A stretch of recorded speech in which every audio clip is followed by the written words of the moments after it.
Every time I read an overhyped novel, I promise myself to keep my expectations low next time. But every time I forget and gets hurt, I think I'm turning into a masochist. Hi guys, I'm Kishwar Zubair and today I'll be reviewing John Green's debut novel, Looking for Alaska. There will be a spoiler, so let's get started.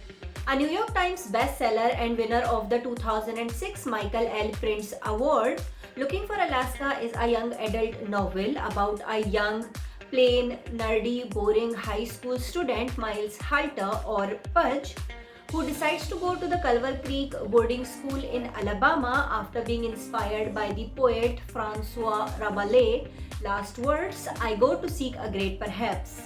Miles hopes that the change of school will help him find his great perhaps and make his life somewhat better and more exciting. After reading this very first chapter, I was honestly hoping a life-changing message or a story that I will cherish forever, but anyways. Miles meet and befriend Chip Martin, Takumi Hikohito and Alaska Young in his new school, and in the name of the great perhaps, all he did was smoke, drink, get his first girlfriend and play childish pranks with his new friends. Now because the book's title is dedicated to Alaska, let's talk about her in detail. Alaska is a young, smart, beautiful feminist. There is not even a single dull moment in her life. But she's also damaged internally. Although she never really talks about it, but we know she's been through something and she's dealing or struggling with it. She's moody and impulsive and she's got this mysterious personality. She's also a reader, and when she learns about Miles' obsession with last words, she challenges him to figure out Simon Bolivar's last words. How will I ever get out of this labyrinth? She asks him to find out what the labyrinth is and how to get out of it. Miles grew closer to her and begins to fall in love with her, but Alaska lived only for herself. She didn't really care much about anyone else, and then she dies. Told you there is a spoiler. Nobody knows what happened, if her death was an accident or suicide, and that's when her friends decide to find out what actually happened the night Alaska died. So basically this book is all about friendship, adventure, love, loss, heartbreak, death, grief and self-discovery with a touch of romance and mystery. Looking for Alaska is a beautifully written novel. John Green's writing is simple and engaging with a philosophical undertone, and it was mainly for the words and how they were written that I kept reading this book. It represents today's young American generation and their mindsets and the problems and traumas that they're dealing with. John tried to warn the younger generation about the hazards of drugs and alcohol through this book by cleverly disguising it as a teen drama. But sadly, the book couldn't do justice to such an important burning topic. Unfortunately, the book, in my opinion, ended up romanticizing smoking, drinking, and even death.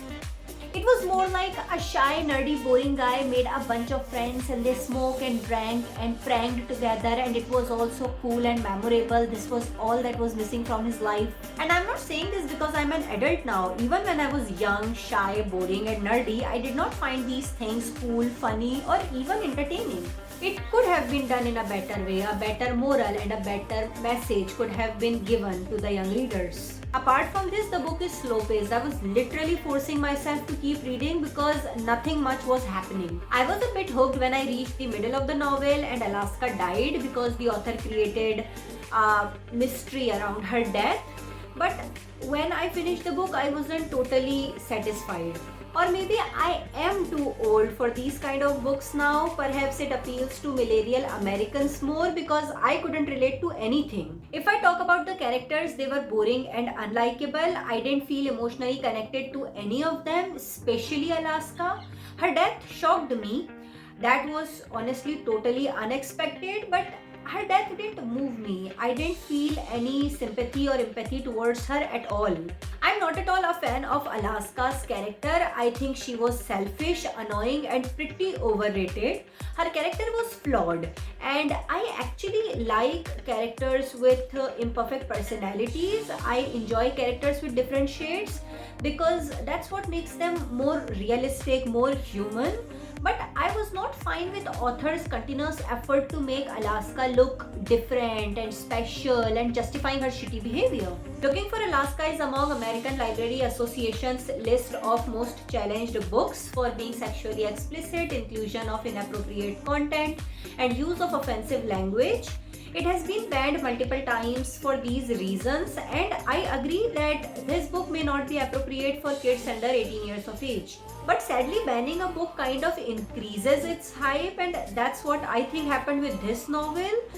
I think it was pretty overrated and it left no impression on me. It wasn't bad, just not powerful and meaningful enough. So if you enjoyed this book, that's great. Let's have a friendly chat in the comment section. I would love to hear your opinions as well, and do let me know what you think about mine. And if you like this video, give it a thumbs up and don't forget to subscribe, and I'll see you next time. Till then, take care of yourself. Goodbye.